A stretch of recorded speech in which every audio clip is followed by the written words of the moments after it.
Bloomberg Audio Studios. Podcasts, radio, news. Every September, global leaders gather at the headquarters of the United Nations to discuss and debate the world's toughest issues.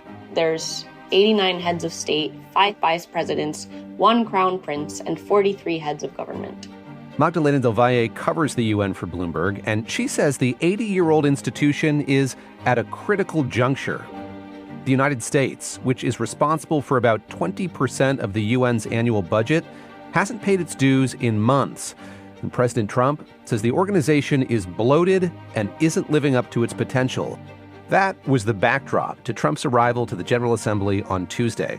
I think things kind of started to go wrong from almost the second he walked through the door. Magdalena says the president and first lady got out of their limo, walked inside, and then stepped onto an escalator. And then all of a sudden it stopped. They both were confused. And then they all had to walk up kind of awkwardly up this escalator. In a statement, a UN spokesperson said the escalator's built-in safety mechanism had been activated. The Secret Service says it's also investigating. Well, after that, there was another problem. When Trump reached the podium in the General Assembly hall, the teleprompter wasn't working. I can only say that whoever's operating this teleprompter is in big trouble. Trump went on to deliver a speech that lasted almost an hour, detailing a lot of what he views as the major accomplishments of his second term. The president also trained his sights on the UN itself. What's the purpose of the United Nations, he asked. For the most part, at least for now, all they seem to do is write a really strongly worded letter and then never follow that letter up. It's empty words, and empty words don't solve war. Trump turned that awkward start to his speech into a punchline and a metaphor. These are the 2 things I got from the United Nations, a bad escalator and a bad teleprompter. Thank you very much. Trump's criticism of the UN raises the question of what the organization will look like in the future without the kind of engagement and investment the U.S. has provided for decades. Antonio Guterres, the UN Secretary-General, told me the organization is facing some hard choices. We shrink, we reduce what we are doing. The problem is that those peacekeepers, that many of them are in places where there is no peace to keep, with terrorist groups, with armed groups, they are sometimes the last resort for the protection of civilians. And those are the ones that will suffer. So the UN can move on, but the people that we support will suffer. I'm David Gura, and this is The Big Take from Bloomberg News.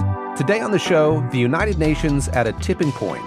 As the United States withholds money and support, it raises questions about the role the UN plays on the world stage. Since the United Nations was founded in 1945, in the aftermath of the Second World War, it's depended on funding from the United States.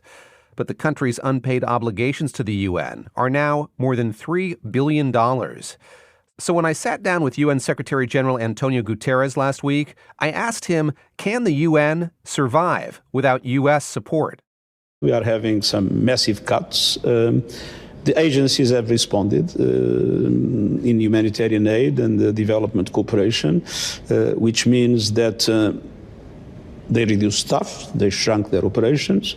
So the UN moves on, but of course the people impacted by the cuts suffer, which means less food distributed, less vaccines distributed, less HIV/AIDS treatment distributed. So obviously the impact is not in the UN, the impact is in those that benefit from the action of our humanitarian and development agencies. On the other hand, we have the assessed contributions, which means the mandatory contributions that were agreed by member states for the Secretariat and for the peacekeeping operations. And there are cuts announced and cuts that probably will take place in the future. We have been doing enough measures in the implementation of this year's budget to be able to move ahead, and we are preparing, if necessary, a series of emergency measures to drastically reduce our peacekeeping operations. Bloomberg's Magdalena del Valle says many people were hoping President Trump would provide more information about the future of U.S. funding in his speech on Tuesday. But he didn't get into specifics. And it's not just because the U.S. isn't paying. A lot of countries aren't paying or they're paying late. And so it's really hard for them to decide kind of what they're going to fund. And the Secretary General has made some proposals, but with so many different countries, with so many different priorities, it's hard for them all to agree. So even if the SG says, okay, we should combine these two entities and fire this many people, for a lot of these decisions, all the countries have to agree. And so the bureaucracy could possibly get in the way of making some hard cuts. So there are these countries who haven't paid what they've said they would pay or they're supposed to pay. How would you describe the current state of the UN? How's it operating without that financial stream? I mean, I don't know if it's related, but it could be that the escalator and the teleprompter didn't work because they can't afford it. We're just guessing I know. here. No, we are very much just guessing here. But in the past, they have had to shut down escalators at certain hours to save money. They turned off the air conditioning at, again, I think during the weekend, or like they've had to make some decisions like that about just the day-to-day. I think some of the elevators sometimes didn't run, things like that. But more broadly, I think it means that if these countries continue to not pay, a lot of programs might just disappear. Something that's really at risk is the UN's peacekeeping missions. The UN is going to cut about 13% of its workforce and about 11% of its funding. And these missions are kind of the last resort for a lot of countries. I mean, every institution that I've talked to at the UN has this new motto where they say they have to do less with less. So I think everyone's trying to do that. More broadly, the UN is moving a lot of its projects to places where it's less expensive to live. So maybe instead of New York and Geneva, they're going to Kenya or to Germany. But there's also this push to make things more efficient and to actually, instead of doing less with less, to maybe try to do more with less. But that's obviously very, very difficult. We're living in this moment when global power dynamics are shifting so rapidly. There are several major conflicts unfolding all around the world. I spoke with the UN Secretary-General on Friday, and Antonio Guterres told me we're now entering into a multipolar world. This is no longer a bipolar world. This is no longer a unipolar world. This is at the present moment a chaotic world, but moving into a multipolar world. And we need to build the multilateral institutions of the future. That's why we are reforming the UN. And let's not forget, there was multipolarity in Europe before the First World War. In the absence of multilateral institutions, the result was war.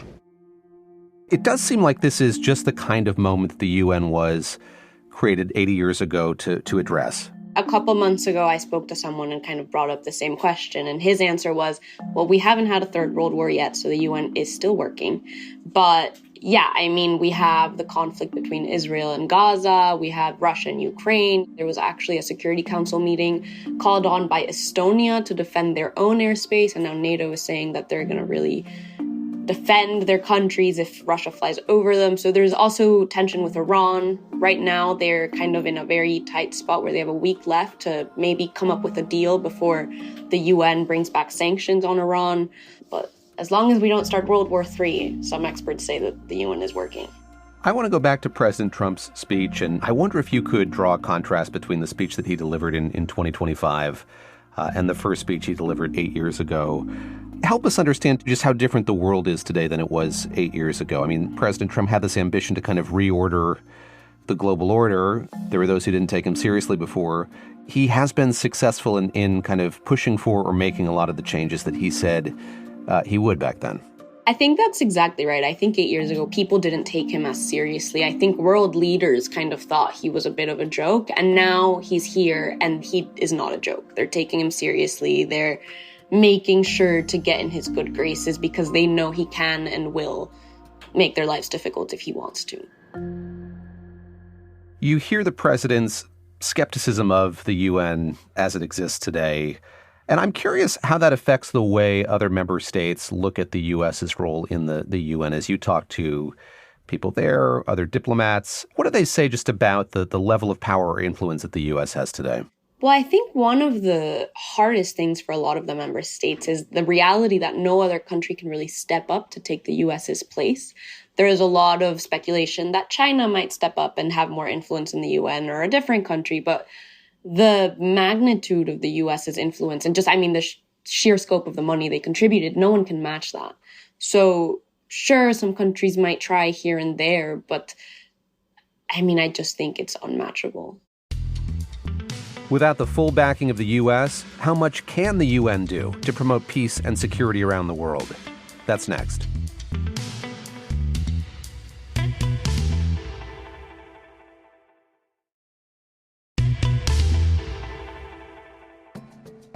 One common criticism of the United Nations is that when it comes to resolving conflict, one of its main roles, it's ineffective. The UN Security Council has the big and important role of maintaining security and peace around the world.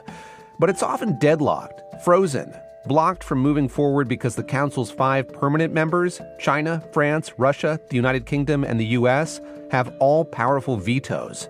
And often, the countries can't agree. I asked Secretary-General Guterres how the broader institution can continue to operate when this central body is unable to do its job effectively. The UN is much more than the Security Council. We are by far the main distributors of humanitarian aid in the world. We are in the front line of climate action. So we are involved in lots of activities of all kinds to the benefit of the people around the world. We have a problem, yes, in the core area of our activity, which is peace and security.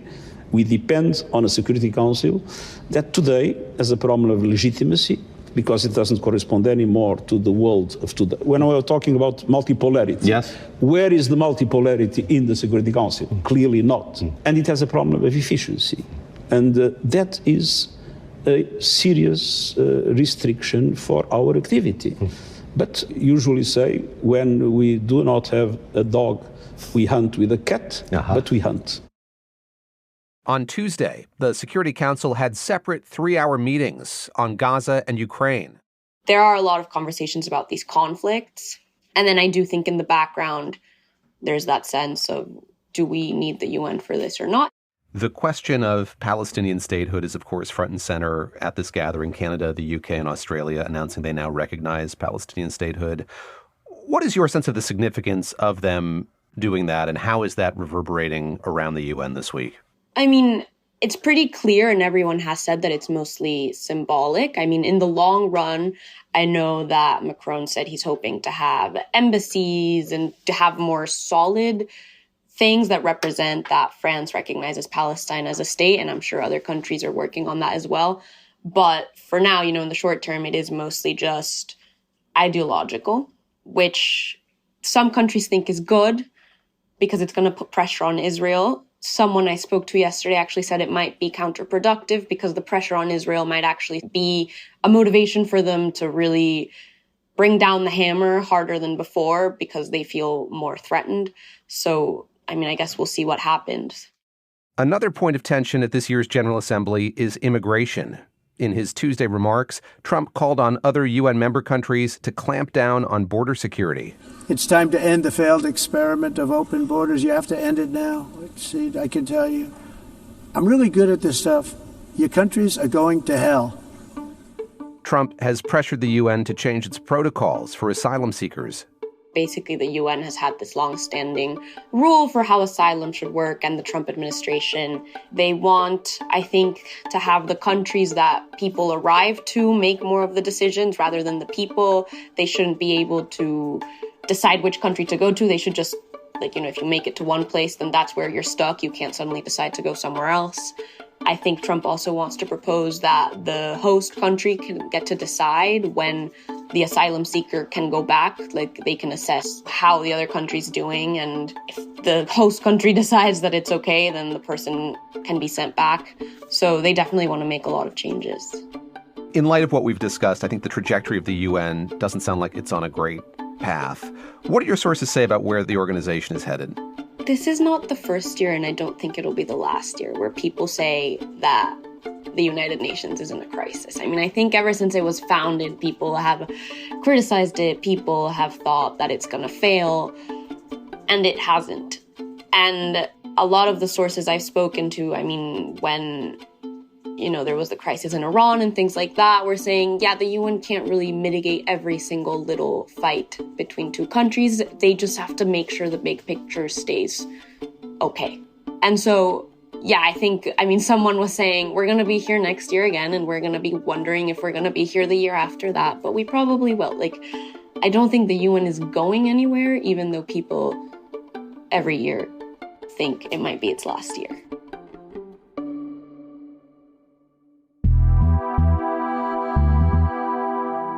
This is The Big Take from Bloomberg News. I'm David Gura. To get more from The Big Take and unlimited access to all of Bloomberg.com, subscribe today at Bloomberg.com/podcast offer.